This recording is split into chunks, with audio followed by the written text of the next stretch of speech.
Mic check, check, check. Check, check, mic check.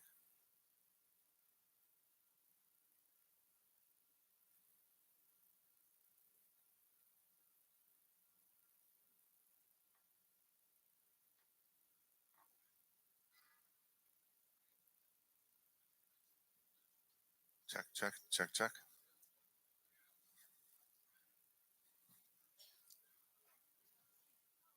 This is the Wednesday yachting luncheon.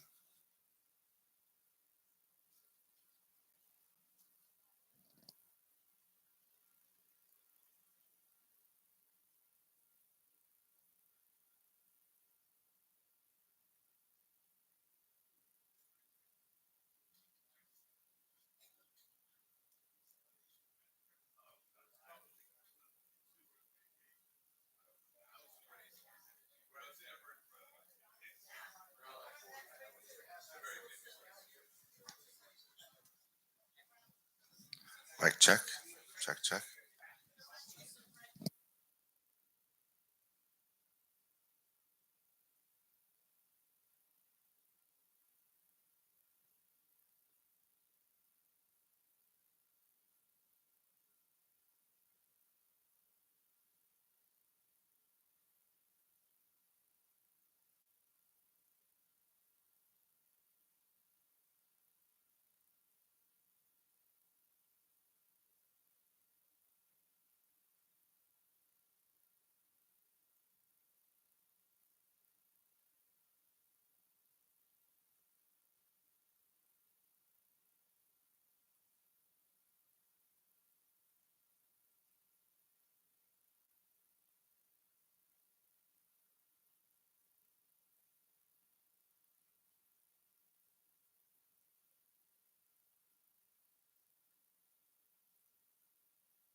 Mic check, check, check. Is that too loud? Can you hear me well enough? Hello, hello? It's a little bit too loud, I think.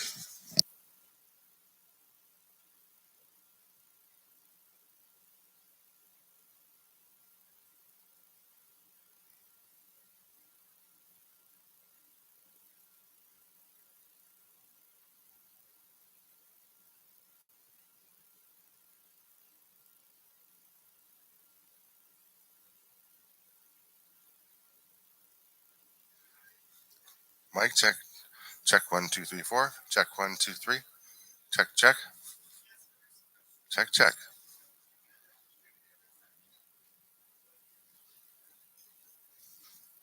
How's that? Is that good? Check, check. Yeah.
glass, no computer chips, we would have no buildings. We're just not aware of how important sand is to our daily lives. Sand is a massively underestimated resource. You can't build a house or a building without sand.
Welcome. Welcome to another Wednesday Yachting Luncheon. It's beautiful to be here in our grill room at the St. Francis Yacht Club, looking out at the water and everything that goes on out there, appropriate for our talk today. Right off the bat, let's introduce our new Vice Commodore, Billy Dana. Come on up, Bill.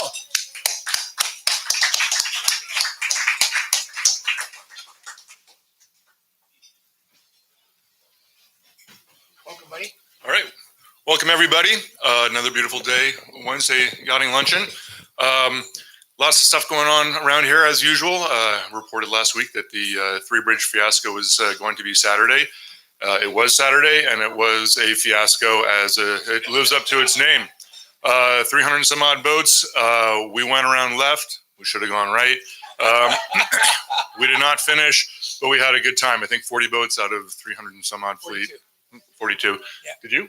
No, I didn't finish either. We went left almost all the way. I didn't see you the whole time going left. So anyway, we finished tied. Way to go. Good on you. Good on you. We both got second. Yeah. In that race, the first means something, and everyone else is tied for last. So, in any case, that was fun. This Sunday, Super Bowl. So you heard it here first. $24 buffet. It's always a great, fun place to watch the Super Bowl.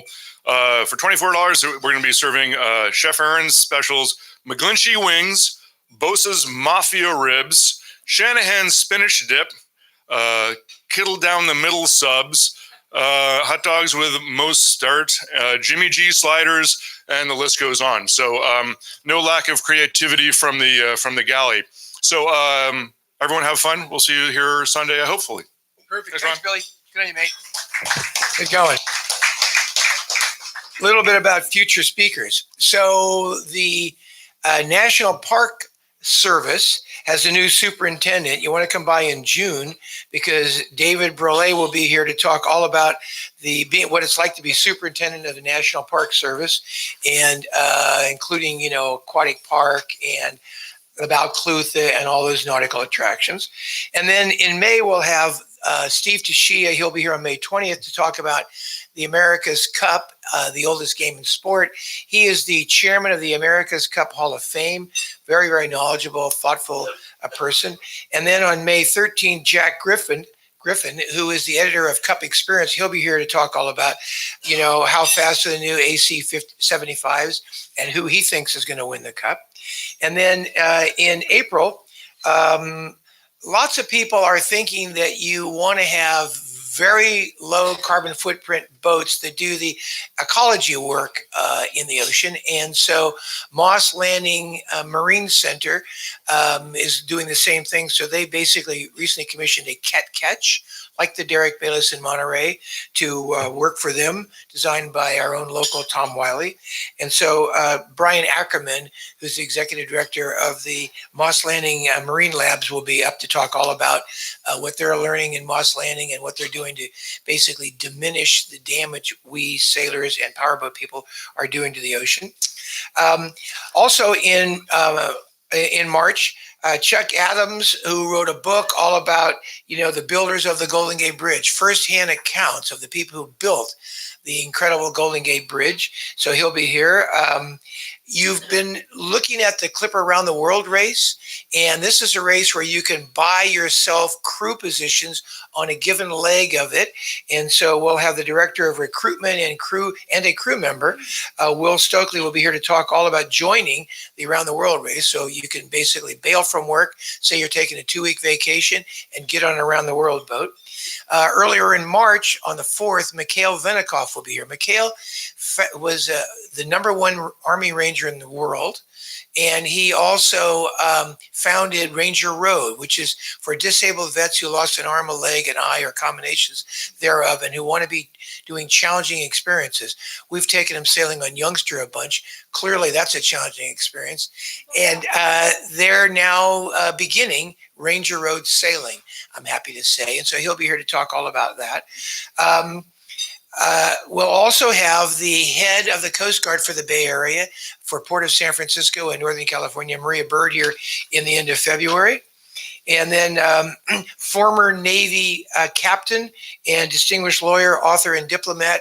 He's going to be here on February 19th to talk all about the daring and historic Jimmy Doolittle raids. John Kirshner will be here earlier in February to talk about the promises of sailing around the world as a paid business. He takes people on legs of his around the world trip. And next week on February the 5th, we are going to have a special Wednesday yachting luncheon birthday party for our own 50-year-old champion sailor and renowned artist Jimmy the Man DeWitt, who will be turning 90. So we'll have a birthday cake and come by for lots of fun, a birthday party, and a presentation that has put together, a great presentation, very beautiful presentation, in fact.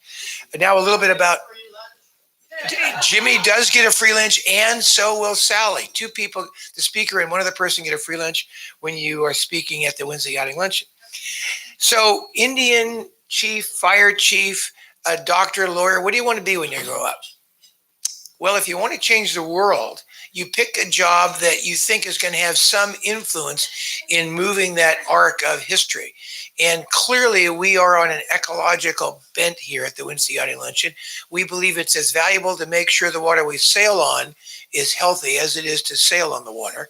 And so another kind of comrade in arms doing this is the executive director of the 17th Annual International Film Festival, a job she's held back when it was the 7th annual. For 10 years, Anna has been doing this. And so you don't really need to say very much introducing the executive director of the annual International Ocean Film Festival. We should just say, good on you, Anna. Welcome to the Wednesday Yachting Luncheon.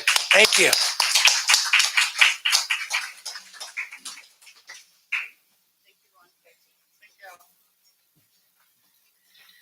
Thank you. That's probably the best intro I've ever had. So I'm one of those people who's very, very fortunate. I love my job. And for me, it's not necessarily working. I couldn't be more proud of what I do and the joy that I have and the fun that I have in doing so. I essentially get to bring people together.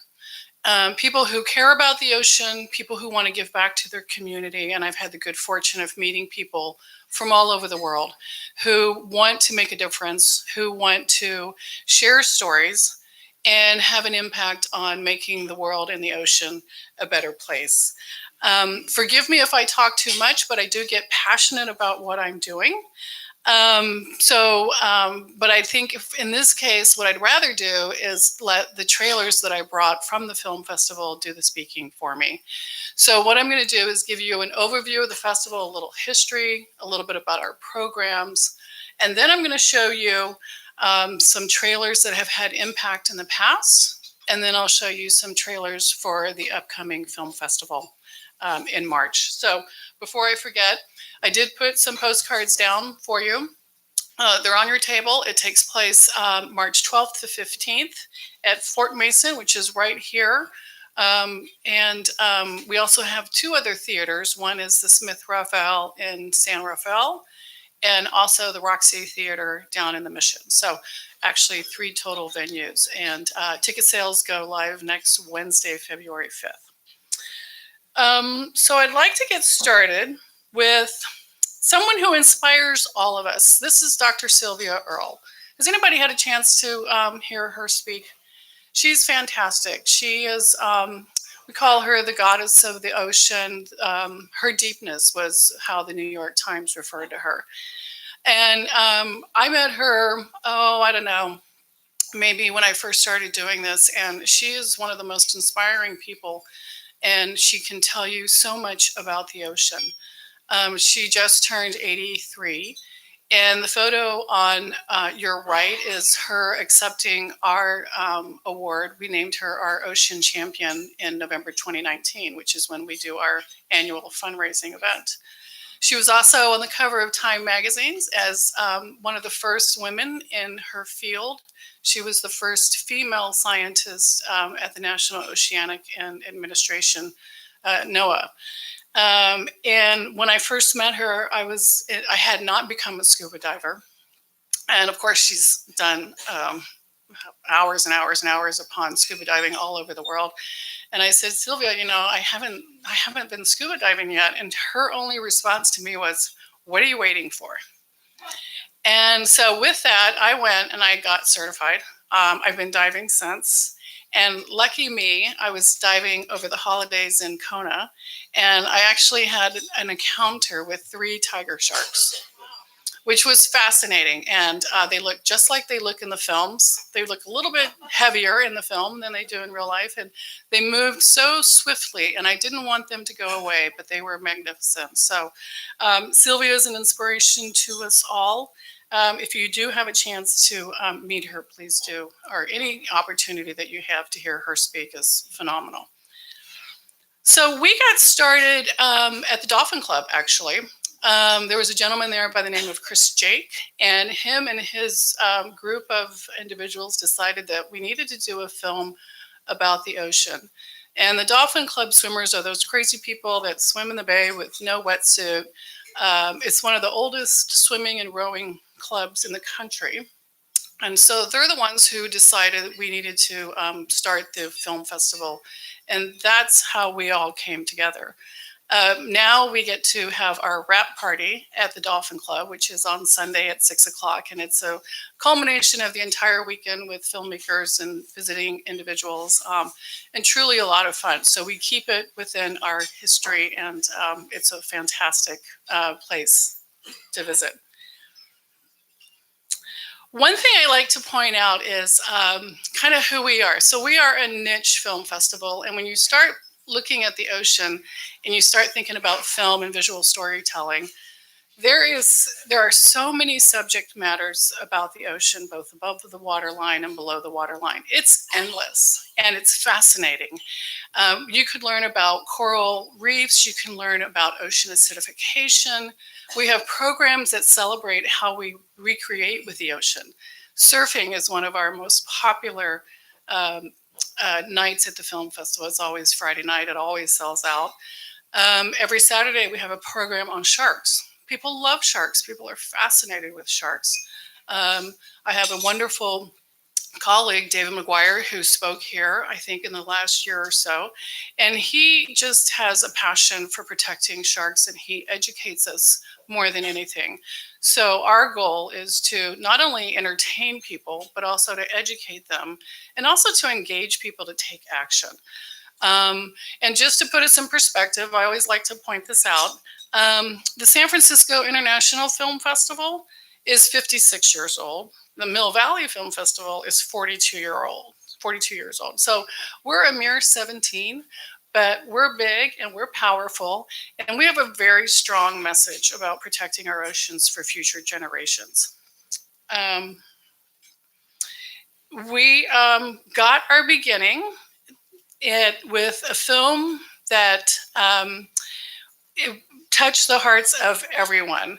This is Luis Sahoya's, and this is The Cove. And The Cove was a groundbreaking film about the dolphins in Taiji, Japan, that were being taken out and put into aquariums in places like SeaWorld. And Louis, who actually lives here locally in Sausalito, he's become a good friend of mine, put the festival on the map, literally. In 2009, he was nominated for an Oscar in in March of 2009. So the Oscars were presented in March, and we premiered this film in February. So we kind of launched his career with The Cove, and he helped to put us on the map. So a fantastic individual, a fantastic film if you haven't seen it already. It's raised awareness around the world about the dolphins and the situation in Taiji. Unfortunately for me, I have an incredible group of volunteers that help put the film festival together. As a small nonprofit, we have over 40 volunteers who are working on the festival as we speak. And they pretty much come on in July, and they're working real jobs. And during the festival itself, we have about 100 volunteers who come and help us. So they are passionate, they are committed, they are talented.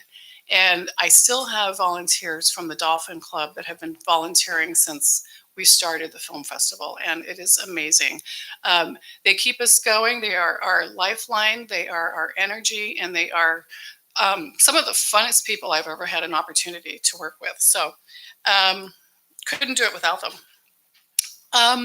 Essentially, our tagline, our tagline for us is saving our oceans one film at a time. And every year we show 4 days of films, 3 venues. We get over 4,000 people, which is a lot of people. And we have something for people of all ages. We show about 40 to 50 films that are curated from over 200 submissions every year. We get at least 25 visiting filmmakers. And so there's something for everyone. It's an opportunity to learn more, to see more about what's happening around the world when it comes to the ocean. So a lot of people ask me, what are my film criteria? And this is a fairly long list, but what we've come up with is, obviously it has to be an ocean-themed documentary. We show PSAs, short films, long full-length films.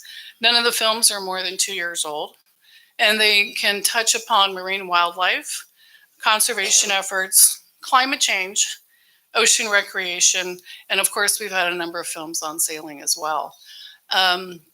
There's not a subject, I think, that we haven't shown about the ocean or an individual who's making an impact in the ocean. And now that there's so much conversation about climate change, we're seeing a lot more films coming in about climate change, the impact the ocean has on climate, and vice versa.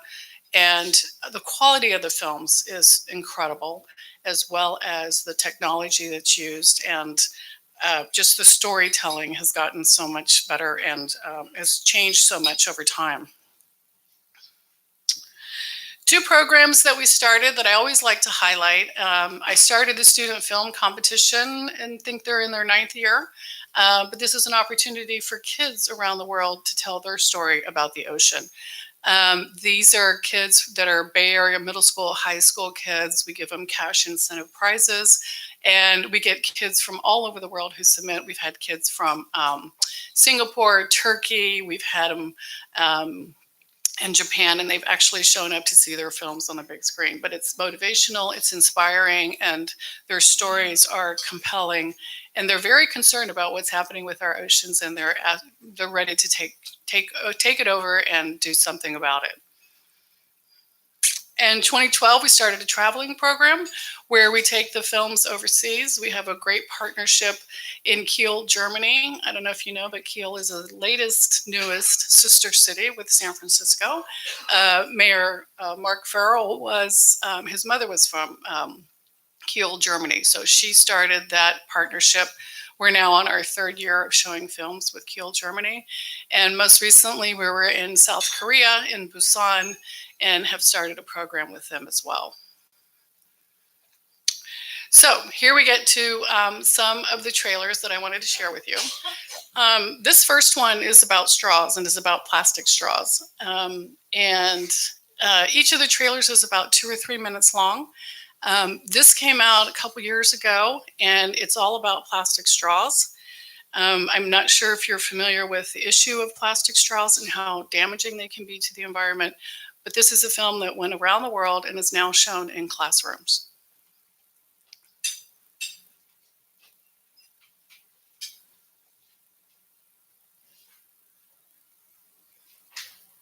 So why do you think someone invented straws? What do you think this straw is trying to solve? What problem? I guess just the problem of having to lift the cup to your face. I don't really know. The history of straws. Officially, straws debuted in ancient Mesopotamia. where Sumerians guzzled beer through straws of gold. In the 1950s, the rise of the automobile brought with it fast food and the desire for disposable dinnerware. Straws were officially a hit. Cheaper and easier to mass produce, plastic straws were soon everywhere. Crazy straws, magic straws, Slurpee straws, and giant straws to go with America's jumbo thirst. I was at a beachside bar, and I ordered a glass of water. And as I was sitting there looking out at the Monterey Bay Marine Sanctuary, the glass of water came with a plastic straw in it, which I did not ask for. And that was kind of that was it. That was my last straw, my last plastic straw. It really has nothing against straws. It's just the material it's made out of. Like, to me, it's a design flaw. Plastic's a miracle product. I'm not saying all plastic is bad, but with any resource, we have to use it wisely. It's a new substance. It's not from the earth in the way other things are from the earth. This plastic is functioning as a kind of imposter for food for lots of creatures. He bit on it and he said it's plastic. Is it a straw? Don't tell me it's a freaking straw. And I was just thinking, man, yeah, I can show the world of what just one straw does to wildlife. I think all of us can start to put pressure on this issue. There is plastic where it doesn't belong. There's too much of it. So that's why I created the No Straw Challenge, so people would go out and ask restaurants to stop serving straws. Like, I can't do this all by myself. I need help. Billions of them are buried in landfills and litter our planet every year, winding up in oceans. No longer a harmless small item, straws are a giant menace.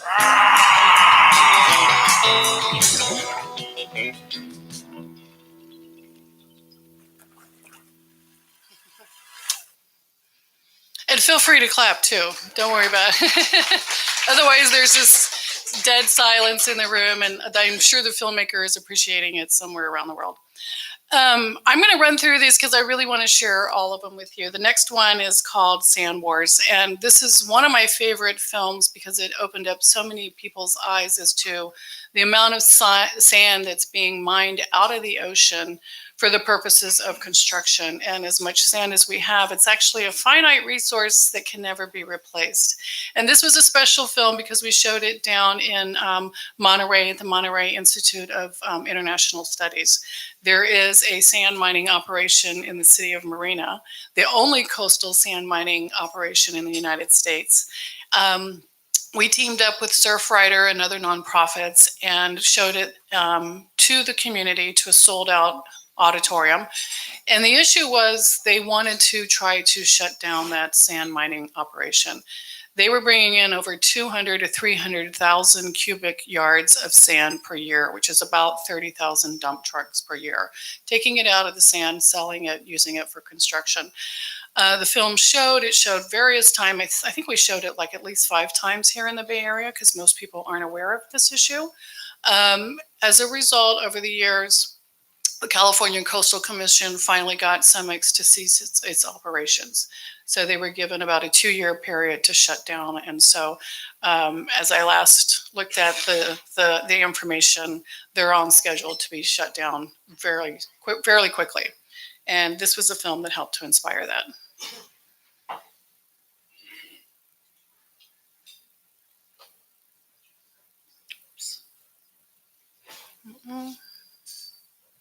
Well, maybe we don't have that one. Shoot. Okay. Okay. There's always a technical difficulty somewhere. Oh. Okay, I'm going to keep going. Maybe we can come back to it and see if we can find it. This is a film. Let me just make sure this one's here, Ron. Otherwise, okay. Looks like it should be. Should be. We could switch to my computer if you wanted to. Yeah, or my computer. Sorry about that. We can come back to Sand Wars and we can come back to Ain't No Fish. In the meantime, while Ron's getting my hard drive out, this is our film that we're going to be showcasing on opening night, which is Thursday, March 12th. And I'm showing this because I think it would be a really fun film for people to see. What I like about this film is Mike Degree was an underwater photographer, extremely passionate for what he does. I won't give the story away, but just knowing him and understanding how much passion he had for the ocean, for protecting it, it's inspiring. You walk away and you think, oh my God, I really want to do something. He was an amazing individual. So let's play that trailer. All right, Mike, can you give me an audio check? Copy that. Relatively comfortable in there, over? Absolutely. Everything's go?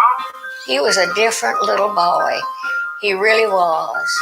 In the immortal words of Buzz Lightyear, to infinity and beyond. He quit being scared. I don't know how he exactly looked fear in the eye, but he did. I'm Mike Degree, and I've been lucky enough to swim with and film sharks like this for 30 years. The problems of getting those sort of shots depended on people like Mike. And of course, there weren't many people like Mike. He was mostly an explorer because he liked to come back with the stories. It's something that nobody had ever seen before. Mike liked the deep because it literally was a final frontier opportunity. To me, it's one of the great mysteries of the sea, why we have so neglected the ocean. Imagine if you just knew about the skin of our own bodies. When I heard on April 20th that an oil rig had exploded in the Gulf of Mexico, it got my attention. It is nearly a mile deep and more than 20 miles long. This injury to the Gulf, where he grew up, he took personally, and he wanted to do something about it. This was a problem that needed solution. This was the footage I couldn't stop watching in the edit room. To the insane amounts of money. Because Mike had so obviously become a different guy. There was a moment I felt it's just not worth it. The risk is not worth it. It's not worth it to the families to get that phone call. I couldn't even believe that what you were about to tell me was even, possible.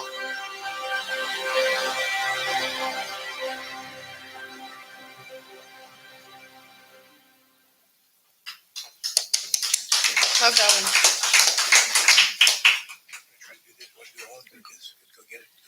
Yeah, sure.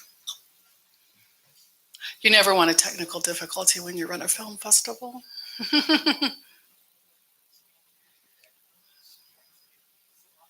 No. So they're they're on my computer. So. Okay. So we're not going to see this one. Okay. Just show the other ones. Okay, that's fine.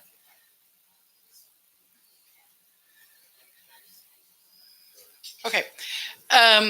So we're going to move along, and this next trailer is from a film called Whale Wisdom. And in the festival, and just in life in general, there's people who just adore the marine life, whales being obviously one of those. And this year we have a whole program of about 5 or 6 films that are dedicated to whales. The subject matter varies. This is a film, and I'll let it speak for itself, but Rick Rosenthal is the filmmaker, and he will be here in conversation. And it just opens your eyes into the intelligence that that whales have.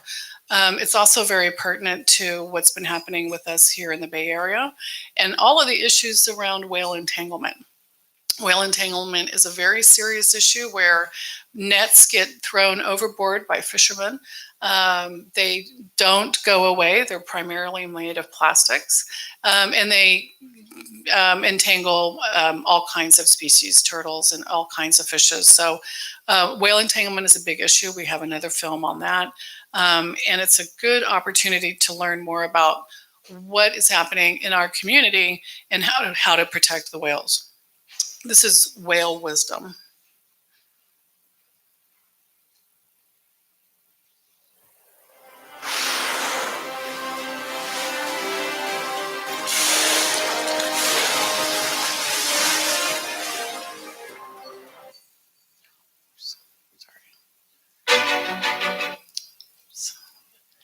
Didn't mean for that to happen. There we go.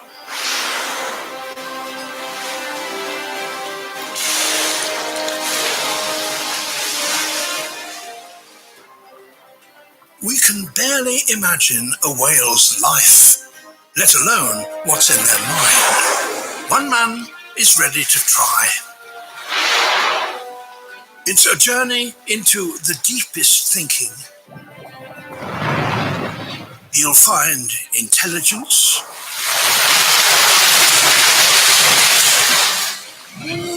and capacity for emotion. There's ingenuity, risk, and reward. We see tenderness and curiosity. Whales have loving families, rivalries, and music. There are clues into the whale mind, if we're lucky enough to know where to look. The truth is, we've only just touched the surface.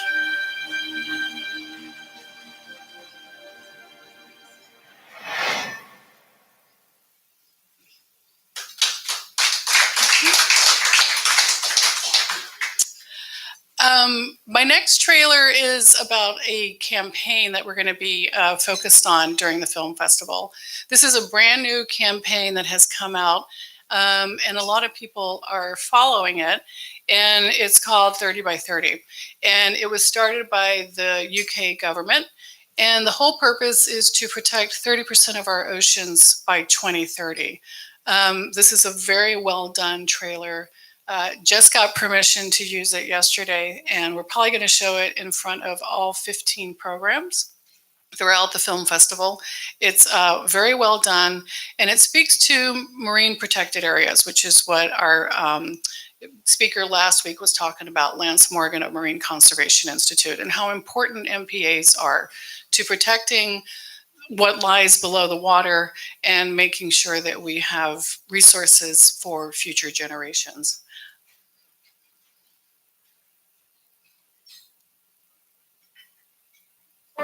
We call it Earth, and yet 9/10 of the space for life lies in the ocean. This great expanse provides half the oxygen we breathe, it regulates the planet's climate, and feeds billions of people. Without a healthy ocean, there would be no life as we know it. However, human activities and climate change have put it under pressure. The ocean has taken care of us for generations, but we need to take much better care of it into the future. From mangroves to coral reefs, from the polar regions to the open ocean, we must create marine protected areas. These special places safeguard biodiversity and sustain ecosystems. They help absorb carbon and provide livelihoods for millions of coastal communities. But above all, they give us hope for the future.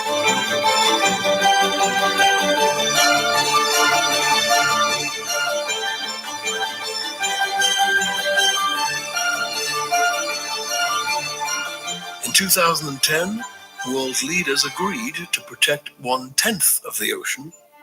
We now know that this is not enough. To give the ocean and humanity a chance, we must look after the whole ocean. And we need to reach at least 30% protection within the next decade.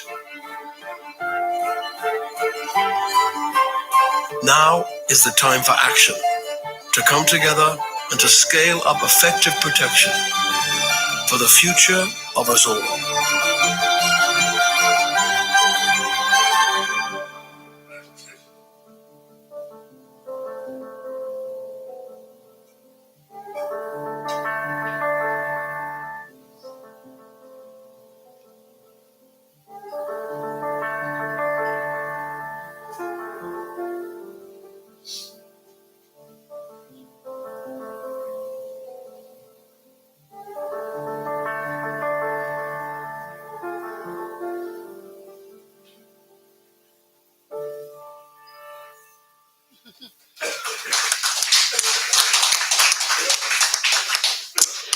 So we're very excited about this trailer, and if you know, it was narrated by Sting, and he happens to be in San Francisco during the film festival, so we're reaching out to him and have him join us on stage.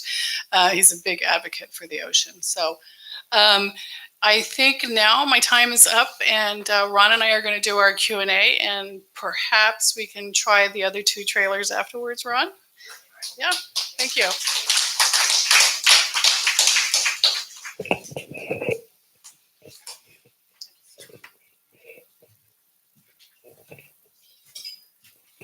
Sorry about that. Welcome, Anna Blanco, Executive Director of the International Ocean Film Festival.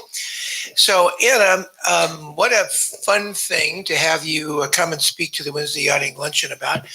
Tell us, how do you measure success? How do you personally measure success of the festival and your own success?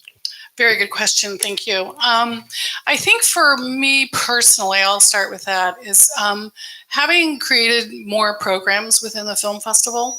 I've met so many amazing filmmakers, and they put their heart and soul into what they do. What I learned really quickly is that some filmmakers will get a commission to go off and do a film about the ocean. They have that experience and they go off and do something else.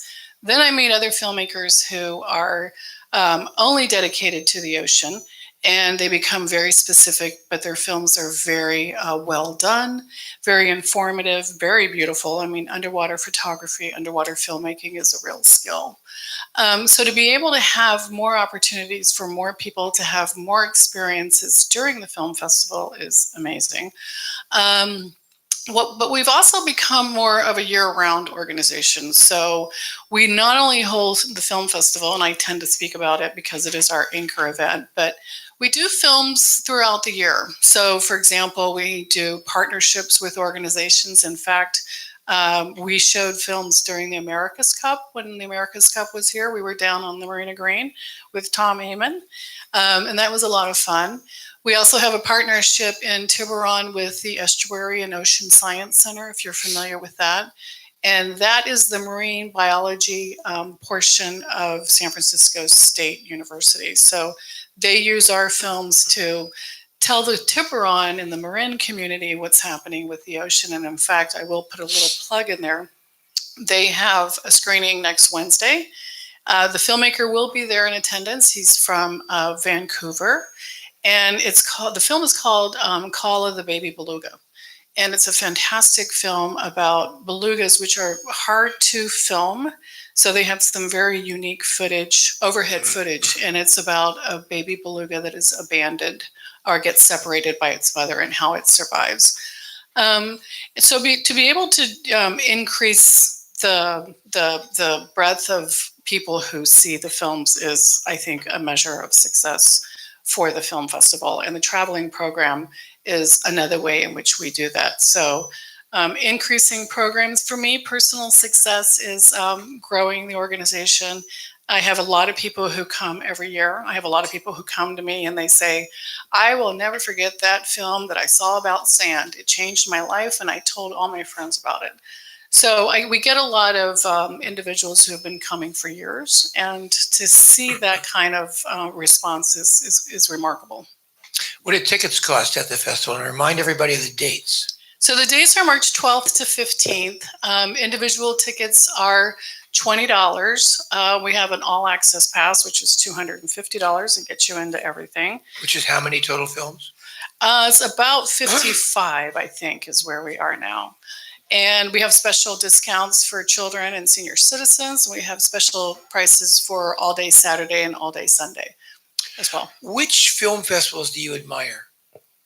Good question. I would say, well, Sundance, I think, because it's Sundance, and we've been affectionately called the Sundance of the ocean. But I had a chance to meet Robert Redford at one point and talked about films. He's been doing it for a long time, and he just understands the value of doing storytelling. And as a niche film festival that only talks about the ocean, we're the first ones in the world to do so. There is no other real film festival right now that does films about the ocean. So But Sundance would be the one I admire the most. How big is your paid staff, and how many volunteers do you engage annually? I have about 2.5 paid staff people. Volunteers, like I said earlier, about 40 working on it right now. And then during the film festival, about 100, 110 or so. Do you have a metric of volunteer hours that you recruit? No, I don't, but I probably should. It's a very big number. Average volunteer puts in how much energy, do you think? When they're in the planning committee, like they've been working, I would say maybe 80 to 100 hours over a 6-month period. So now you show films, short films, feature-length film. What's the average length of a film that you show? And give us a breakdown. We track those numbers in terms of where the majority of the film total running times lie. And it's typically in the 20 to 30-minute range.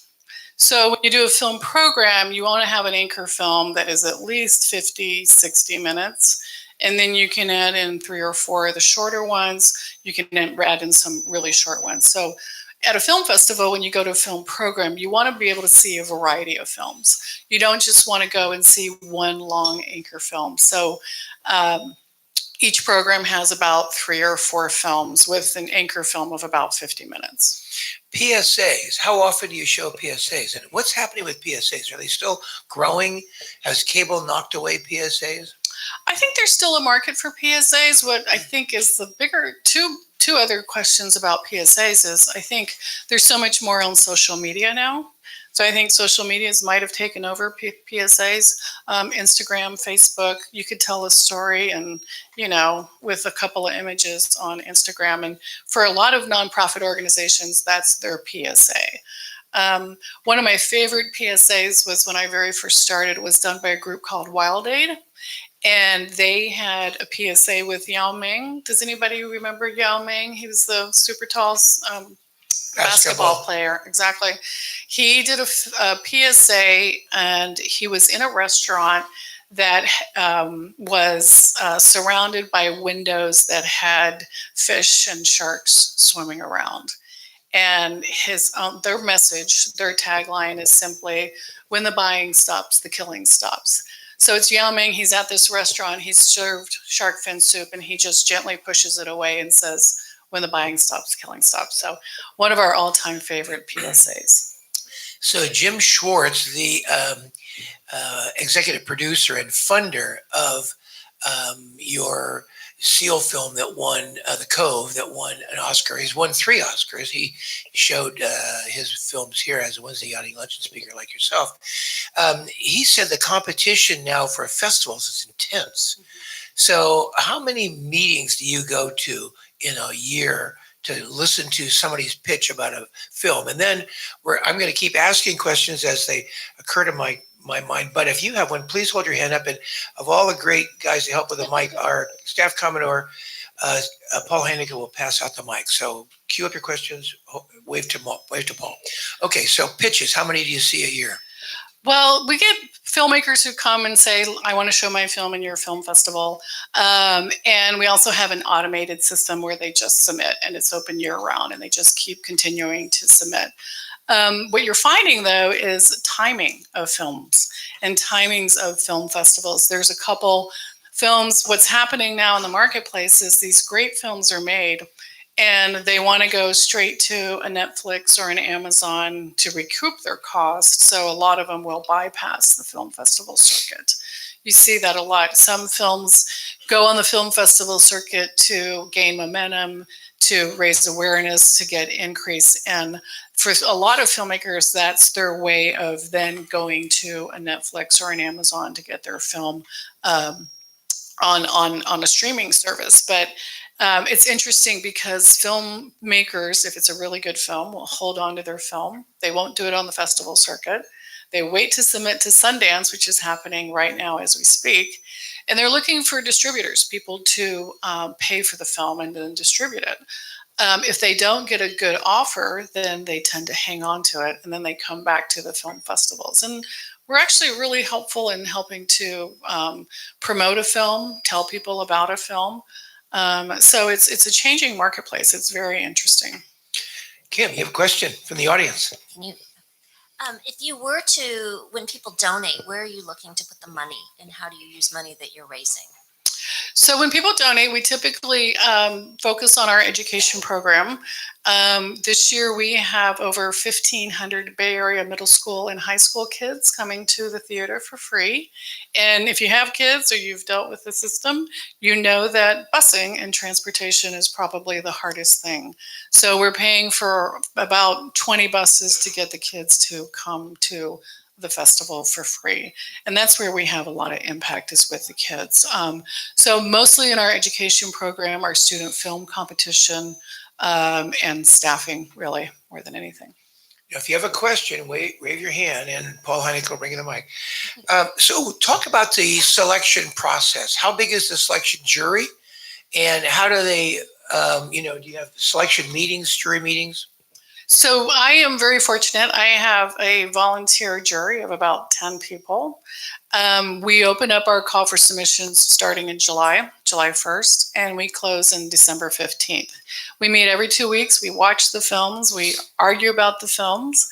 We put on our boxing gloves and say this one really has to be in the film. And we also kind of try to validate whatever the film might be saying. We've had films that will list facts about what's happening with the ocean or certain marine animals, so we validate that as well. So it's a pretty intense process. It's a lot of fun. It's a very unified team of individuals who understand ocean issues. Yes, Paul Heineken has a question. Paul. Well, Kim and I are wondering, outside the medical terminology, what is a PSA? Public service announcement. Good Public question. service announcement. Thank you. They used to be all over the radio and television years ago, but with on demand, that is changing. So that's the question that's another related question. So how is on demand viewing, Netflix, watch it when you want to watch it, how is that affecting film festivals? So Netflix is probably the one people talk about the most, and they are scooping up content faster than anybody. And they're looking for content. So a lot of times they're just going directly to the film festival or to the filmmaker. So in that case, the on-demand market is beginning to bypass or causing filmmakers to bypass festivals. That's one effect? Okay. That's one effect. It depends on the filmmaker. It depends on the quality of the film. It depends on the purpose of the film. We actually had an incident a couple years ago, where we had a great film about a surfing organization that down in LA, and they were using surfing as a means for helping veterans with PTSD. It was a great film. Get these people out on a surfboard. They connect with the water. It calms them down. And it really showed the effects of how the ocean can help us all. And so we screened it, and the producer called me. We selected it. I take that back. The producer calls me up and he said, Anna, Tribeca wants to show it in New York City. They want it to be a world premiere. And, I said, no. I said, this is our film. You submitted it to us. I said, we won't call it a world premiere, but we're definitely showing it. And he called me back about an hour later and he said, okay, Tribeca's going to make it a New York premiere. So they got to do theirs. Yeah, that was good. For you. I've done it. I've had to do it several times. But then I went to Tribeca and I saw the film and met the producer, and we had a great time. It was perfect. About 3 months later, he calls me up and he says, well, Netflix wants to show it. And I said, well, congratulations. He said, they ended up changing it a little bit and changing it enough so that they could call it a Netflix original. And so then it got onto Netflix. And so, but it's a lot of how things happen in the film business. So you weren't able to wangle an interview with Bob De Niro to get this worked out, huh? No. Festival to festival. So how many distributors come to your festival? And questions, hold up your hand, Bob. Paul will bring the mic. I think every year it varies how many come, but we get an average about 5 to 10, and they're all shapes and sizes. I mean, there are large distribution companies, but what we've also seen is there is a new market for a smaller distributor who will help a filmmaker out and be the person to share the film, send it out, make copies, etc., for a small price. So some of these films will never make it to Sony or Panasonic or some of the larger, Miramax, Searchlight, etc. But they do have distribution companies that are the middleman who are helping filmmakers distribute the film so that they can then go off and make their next project. What do you think the average budget, or what's the average budget of a film submitted or that's shown at the festival? That varies a lot. I looked at one yesterday and it said it costs $500 to produce, which I'm not surprised. I think it was a 2-minute film. And then I've seen as high as 50, 60, 70,000, a couple $1 million projects in there. So it just varies. It runs the gamut, really. What percent of the films that you show get theatric distribution? It depends, more now than ever before. And again, it goes back to the quality of the films. There's a couple of films like Sea of Shadows. I don't know if anybody saw Sea of Shadows. It's now with Amazon. So again, a lot of them bypass even the theater and they go straight to streaming. So now we get to do the Wednesday Yachting Luncheon every week, 50 weeks a year. It takes a little energy, but only because of the thoughtful volunteer effort of John Bechtel, stand up John in the other room in there. He's a full-on volunteer. And Eric Roach, one of our little paid guy once a week, comes along. Bob Sky helps us with the sound. Jennifer Lammers helps with items, but nobody helps more than the vice chairman of the Wednesday Yachting Luncheon, Kathy Trafton. Who has the question? Kathy? Yay, Kathy. So I have a question for you, Anna. It's amazing to me how quickly these trailers draw a person in. I have 100 questions just based on the trailers. The one that struck me was the daredevil man who loved life, the photographer. You spoke of him in the past tense, and so did the film. He's no longer with us. What happened? He was an amazing underwater photographer. I don't want to give too much of it away, but in essence, he was working with James Cameron when James Cameron was ready to go down to the Marianas Trench. And he got on a helicopter to go and film from above, and the helicopter crashed. Wow. So but in the film, his wife ends up making the film because she's a filmmaker herself. And she felt that his story needed to be told. His passion for the ocean needed to be told. So a lot of the footage is from them when they first met, from when they started dating. There's also a part where he actually gets bitten by a shark. And he lives to tell about it. And he laughs about it. He was that in love and enamored with what he was doing. So she does a beautiful, beautiful job with the film. I had the pleasure of meeting her in Jackson Wild, which is another film festival. She lives in Santa Barbara, and she premiered it at the Santa Barbara International Film Festival, which is a very large film festival. And people just stand up and applaud. They can't help themselves. There is, she just does it so well. And she's a very nice, sweet woman. And they have 2 kids, and the 2 kids are in the film as well. So. Yeah, good question. Thank you. So how is equipment over the 10 years that you've been doing the festival, how is equipment of the filmmakers changing, morphing, evolving? That's a very interesting question because there are a couple of films that are now in 4K and 8K, so they become more sophisticated in the technology. Explain to the audience. It's just a higher resolution. And what happens, and there's a very good film, it's called Watson, and it's about Paul Watson. Does everyone kind of have an idea of who Paul Watson is? He started Greenpeace, and he is now the head of Sea Shepherds. Fantastic film. It's on Animal Nature, actually. So it's already on TV. But the film is so well done, but the requirement for us to show it is that it has to have an 8K technology capacity. 8K? 8K. It's highly technical. And most theaters don't offer a 8K unless it's a commercial theater like a Landmark Theater, for example. So the more sophisticated they get, the more limiting they get in terms of who can screen them and where. So you're saying the more sophisticated production equipment reduces the number they can distribute into, they can present it to. Okay. Exactly. So where are people using, iPhones? How often is somebody making a film submitted to you with an iPhone? We've had, I would say in the last year or two, we've had maybe 2 or 3 films submitted on an iPhone. 2 or 3 out of? Not very, out of the 200 submissions that we get. 1%, Very few, okay. yeah. For the kids, No, like 10 to 1%, okay. For the kids, it's a great option because we get films from the kids that have been done on an iPhone, and it's pretty obvious. On the other hand, though, the kids are very sophisticated with their films.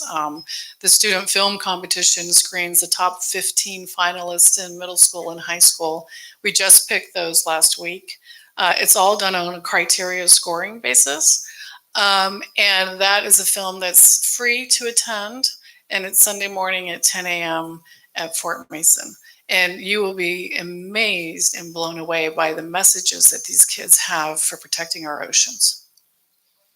So that was the next question. How is the age of filmmakers submitting films modifying? Is this better sophisticated equipment available to kids, meaning you're seeing more films from young people these days? More, yes or no? Probably seeing more from younger kids, and in terms of the 20 to 30-year-olds that are submitting to the main film festival. But it's the people who have a passion for making films continue to make them regardless of technology, regardless of age, and it's quite remarkable. We get a lot of filmmakers who resubmit. They've submitted before, and 3 or 4 years later, they come back with a different subject matter and a different film. So that's a lot of fun as well. So now we have, just to be clear, anybody who is interested in the Wednesday Yachting Luncheon can come to the St. Francis Yacht Club, stop at the front desk, use their credit card to become a guest for the day. And we have great attendance from local yacht clubs, including Richmond Yacht Club. So our welcome, friendly, let's hear it for Richmond Yacht Club, who also now has a question.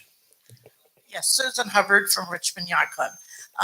Thank you for your passion and your drive, your overarching objectives, and thank you for involving the kids. Oh, thank you. Good. Thank you. Perfect. Ron, if I could add 2 more things. There's 2 other more elements to the film festival that I didn't really speak to. One is what we call our Ocean Heroes. And that is a group of about 30 nonprofits that come on Saturday and Sunday, and they they're there to showcase what they do for the ocean. So amazing group of people. Yes, Grace Knight has a question. Grace. Well, a long time ago when I was young, we'd go to the movie theater and there would be a movie short. We don't have movie shorts anymore. Why can't you give us a movie short right before the main showing so we have attention and hit them with your film, a film? That's a good, I actually do have a trailer for the film festival. I chose not to show it today, but it kind of highlights all the different types of films that we show. The one that I showed, 30 by 30, that's going to be a film trailer that's going to be presented before every single program because of its messaging and because of marine protected areas need to happen more frequently and across the world. So between our trailer that tells people who we are and the 30 by 30, those are our opening films. The movie theater, whatever movie theater we go to. Mm-hmm. We do get requests from other theaters that say we want to promote what you're doing, and so we will give our trailer to them and they will screen it. So the Smith Raphael does that, the Roxy Theater does that as well. So what % are animated? that you show? And I really hope we can try to show one of the trailers. There's a trailer that I was going to show that is animated, and it's a crowd favorite. It's been a crowd favorite for years. It's claymation, actually, which is a version of animation. It's called Ain't No Fish, and the tune of Hoagie Carmichael accompanies it. So it varies. Every year it varies. Every year we might get a lot of films on plastic pollution, and then the next year we won't get any. It just varies. So same with animation. I think this year we probably had 4 submissions for animation films. Years past, we've had as many as 10 or 12. They're a little bit harder to make.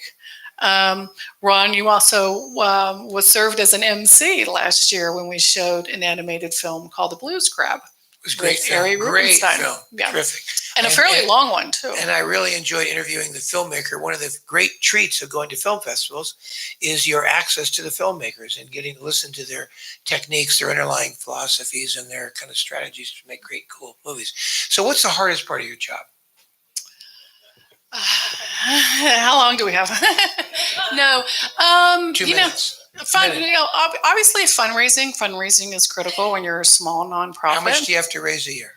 Almost $500,000, which I know doesn't sound like a lot of money, but fundraising is challenging, but it's not the hardest part. I think the hardest part might be managing time and managing volunteers. It's just when everyone's not under the same roof, it gets a little challenging, but we've been able to do it pretty well, actually, over the last couple of years. So. Easiest part of your job?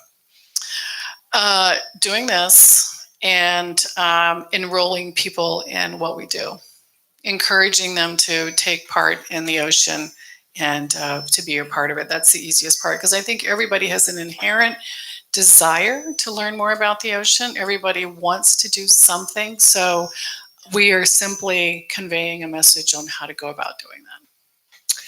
Thank you very much for speaking at the Wednesday Yachting Luncheon live from the St. Francis Yacht Club. Ana Blanco, Executive Director of the International Ocean Film Festival. So fun to have you with us. Thank you. Thank you. And with that, the meeting's adjourned.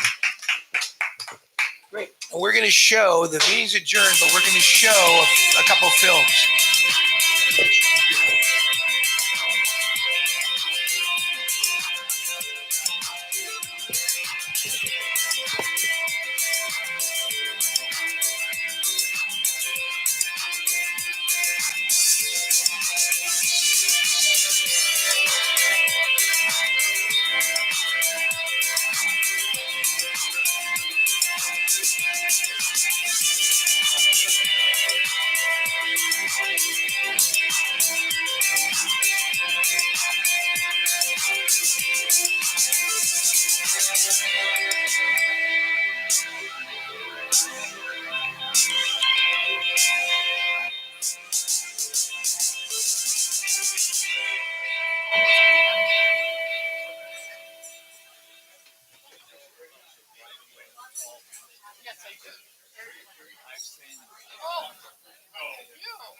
Hold on 1 second. Yeah, they're beautiful. Jimmy, let her finish. We get the film short.